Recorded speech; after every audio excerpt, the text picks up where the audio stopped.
telinga berjamur terus nggak sembuh-sembuh. Ini pertanyaan berulang-ulang ditanyakan kepada pasien. Sebenarnya jamur di dalam telinga itu bisa sembuh atau enggak sih?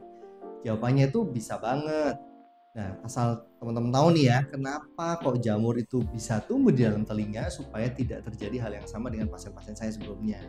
Jadi yang paling sering pasien tuh datang dengan keluhan kebiasaan ngorek telinga sehingga telinganya bengkak pada saat dilakukan pemeriksaan ternyata ada jamurnya juga. Nah, kondisi ini kenapa kok bisa terjadi? Orang kan berpikir kalau bersih kan harusnya bagus. Yang jadi masalah kalau terlalu bersih di dalam liang telinga itu sistem proteksinya berkurang. Akhirnya kotoran telinganya habis dan tidak ada sistem proteksinya. Kotoran telinga itu fungsinya supaya bakteri jamur nggak tumbuh, supaya hewan nggak masuk, dan mengatur pH. Kondisi ini diatur sedemikian rupa untuk menjaga dan memproteksi telinga kita. Nah, apa jadinya kalau misalkan liang telinga kita terlalu bersih? Sistem proteksi itu hilang, kemudian jamurnya tumbuh. Nah, kalau jamur tumbuh itu kan akarnya itu masuk ke dalam sel kulit. Nah, sel kulit itu akan beregenerasi. Regenerasinya itu butuh waktu sekitar 2 mingguan. Makanya proses penyembuhan dari jamur itu cukup panjang. Dan dokter biasanya melakukan tindakan pembilasan atau dikuret di dalam liang telinganya. Dan terkadang dokter juga melakukan tindakan penyedotan maupun pencucian liang telinga.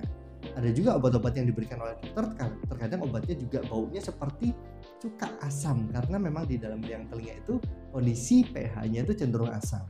Jadi untuk teman-teman nih yang terlanjur di dalam telinganya udah ada jamur dan udah rutin ke dokter THT, jangan tidak kontrol. Saya sarankan untuk sering kontrol karena jamurnya itu harus dibersihkan tuntas.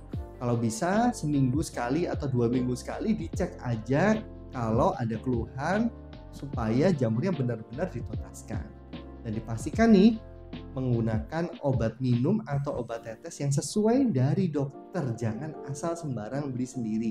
Kadang banyak pasien juga beli di apotek. Belinya obat tetes telinga, katanya untuk cari telinga. Tapi kan isinya macam-macam, ada yang untuk melunakkan kotoran telinga, ada yang untuk infeksi. Nah, kondisi ini kalau tidak tepat akan memicu jamur yang berlebihan. Jadi teman-teman nih, jangan pesimis. Jadi tetap bisa sembuh kok untuk kasus-kasus jamur. Asal telaten aja. Kalau teman-teman yang belum atau jangan sampai ya muncul jamur di dalam telinga, yaitu jangan sering-sering bersihin kotoran telinga karena itu bisa berpengaruh terhadap tumbuhnya jamur di dalam telinga.